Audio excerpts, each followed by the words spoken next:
আমার নিজের টাকা কোনো কিছু কেনাকাটা করি না, আমার বয়ফ্রেন্ডের টাকা আসছি কেনাকাটা করার জন্য। এখন আমি বিশ্বাস করি না। ভালো হয়ে যা, ভালো হইতে টাকা লাগে না, বুঝছ না? ভালো বয়ফ্রেন্ড তো আমাদের একটা না, একটু পরে আমার একজন বয়ফ্রেন্ড আসবে এখানে। আজকে 50 নিয়ে আসছি, তো কালকে 1 লাখ টাকা আমাকে পাঠাইছে। এখন দেখি মানে যার সাথে কথা বলি জাস্ট 1 সপ্তাহ, তারপরে ভাই তুমি তোমার রাস্তা দেখো, আমি আমার রাস্তা দেখি। আমি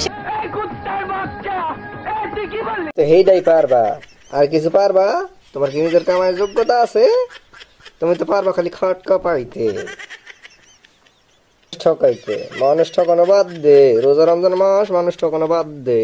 আসছি আমার বয়ফ্রেন্ডের সাথে। আমার সাথে রিলেশন করতে গেলে পার ডে আমাকে আইফোন দিতে হবে, 16 প্রো ম্যাক্স দিতে হবে, তাহলে আমি রিলেশন করবো। আর কন্টিনিউ 1 সপ্তাহ, এর বেশি না। ঘুমায় না তোরে মাইরা ঘুমামু, তুই একটু আয় ভাই। 1 সপ্তাহের মধ্যে কয়দিন খটকা পাস? না 7 দিনে 7 দিনই? 16 প্রো কি এমনি এমনি দেয় তোরে? সাবধান করে দিস